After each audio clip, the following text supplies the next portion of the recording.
हरे कृष्ण। भगवद गीता अध्याय 2 श्लोक संख्या 51।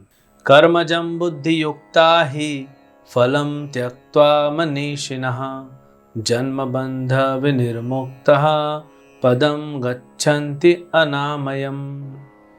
इस तरह भगवत भक्ति में लगे रहकर बड़े बड़े ऋषि मुनि अथवा भक्तगण अपने आप को इस भौतिक संसार में कर्म के फलों से मुक्त कर लेते हैं। इस प्रकार वे जन्म मृत्यु के चक्र से छूट जाते हैं और भगवान के पास जाकर उस अवस्था को प्राप्त करते हैं जो समस्त दुखों से परे है। ये पूरा सेक्शन जो है निष्काम कर्म योग, इसमें एक चीज पे फोकस करते हुए आ रहे हैं भगवान, समता, जिसको और कुछ श्लोकों में लिया जाएगा। मतलब ये देखिए संसार कैसा है, ये डुअलिटी से मतलब द्वंद्व से भरा हुआ है। सुख दुख, अच्छा बुरा, धूप छांव, सर्दी गर्मी, ये दो हमेशा साथ चलेंगे। इसीलिए पूरा संसार में क्या है, द्वंद्व भरा हुआ है। भगवान बता रहे हैं कैसे इस द्वंद्व से हम परे जा सकते हैं और वो क्या स्थान है।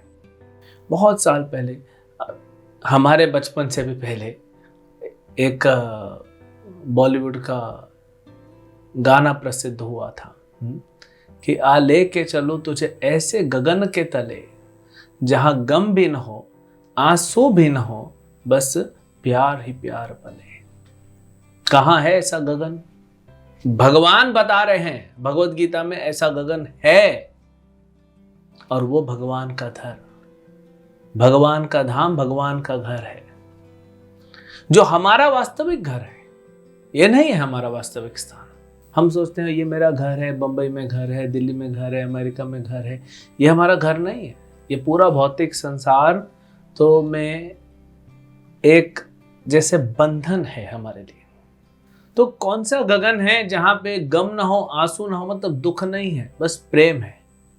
तो ये द्वंद्व से परे होगा गगन, वही तो होगा ना। ये पूरा संसार तो द्वंद्व से घिरा हुआ है। अभी द्वंद्व से परे कहां पहुंचेंगे? वैकुंठ धाम में, जो हमारा वास्तविक घर है।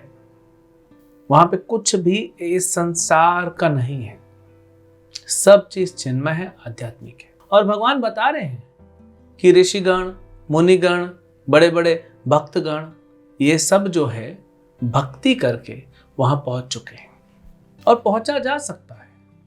अगर रास्ता नहीं होता, अगर जाया नहीं जा सकता वहां पे, तो भगवान फिर प्रचार ही नहीं करते ना। कुछ लोग कहते हैं कि जो यहाँ पे है वो यहीं रहेगा। अगर यहीं रहने के लिए हम आए हैं तो फिर भगवान क्यों प्रचार करते हैं, क्यों अपने भक्तों को भेजते हैं?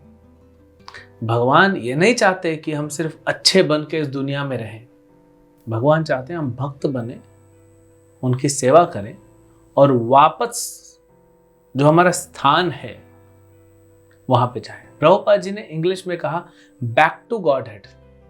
गॉड हेड मतलब Bhagwat Dham, back to godhead. हमें कहां जाना है? हमें वापस भगवत धाम जाना है।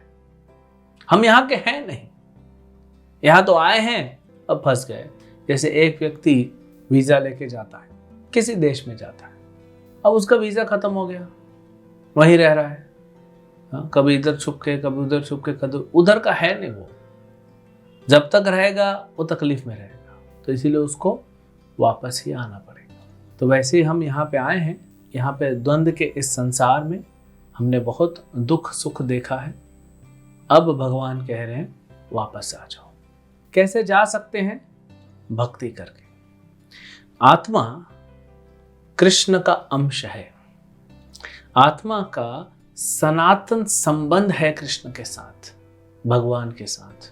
तो उसी संबंध को पकड़ के, जैसे रस्सी होती है, बहुत मोटा रस्सी होती है, और आप उसको बांधते हैं एक बाल्टी के साथ और कुएं से पानी निकालते हैं। धीरे धीरे क्या होता है, वो रस्सी ढीली पड़ जाती है, गीली भी होती है, फिर क्षीण हो जाता है। धीरे धीरे उसके धागे हैं तो धागे ना टूटना चालू होते हैं, रस्सी एकदम पतला हो जाता है।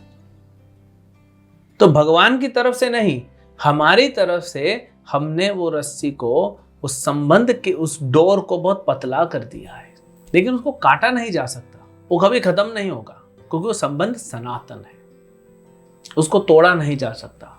तो भगवान की भक्ति करके वो संबंध को पुनः स्थापित करेंगे, उसको मजबूत करेंगे उस रस्सी को, और उसी के द्वारा हम भगवान तक पहुंचेंगे। ये मनुष्य की अज्ञानता है कि वह सोचता है, मनुष्य या किसी भी जीव की, बट मनुष्य, बाकी जीव तो सब अपने कर्म अनुसार भुगत रहे हैं, तो मनुष्य ये अज्ञानता के कारण सोचता है कि ये मेरा घर है, ये मेरा ऑफिस है, ये मेरी गाड़ी है, ये मेरा परिवार है। बल्कि यहाँ पे सब हमें दिया गया है। जैसे एक कार होती है, कोई भी मशीन लीजिए, कार लेते, कार को असेंबल किया जाता है।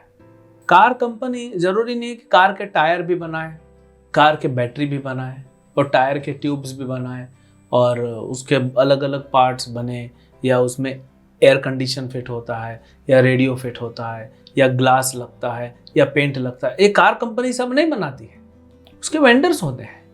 तो किसी के यहाँ से बैटरी आती है, किसी के यहाँ से इंजन आती है, किसी के यहाँ से पेंट आता है, कोई उसको बॉडी बना के देता है, कोई ग्लास सप्लाई करता है, कोई एयर कंडीशन सप्लाई करता है, कोई वायरिंग सप्लाई करता है।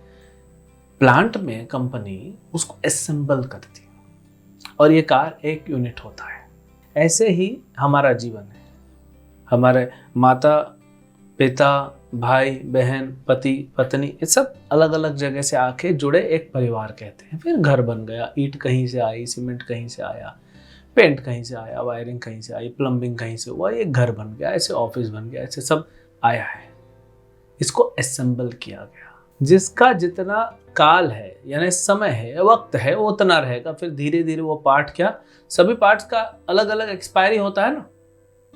कार में देखिए, इंजन का लाइफ अलग होगा, एयर कंडीशन का लाइफ अलग होगा, टायर ट्यूब का लाइफ अलग होगा, कोई जल्दी चला जाएगा, कोई बाद में जाएगा। तो ऐसे ही हमारा जीवन है, और अज्ञानता के कारण हम सोचते हैं कि ये परमानेंट है। वही परमानेंट नहीं है, ये टेम्पररी अरेंजमेंट है। तो ज्ञान क्या है कि टेम्पररी अरेंजमेंट में आ गए हैं, इसमें रहते हुए हम भक्ति करें और परमानेंट अरेंजमेंट तक पहुंचे, भगवान के धाम पहुंचे। इतना सरल है और आनंद है वहां पे। यही भगवान हमें बताना चाहते हैं कि भूतकाल में भी भक्त वहां पहुंचे हैं, इसलिए अर्जुन तुम भी पहुंचो।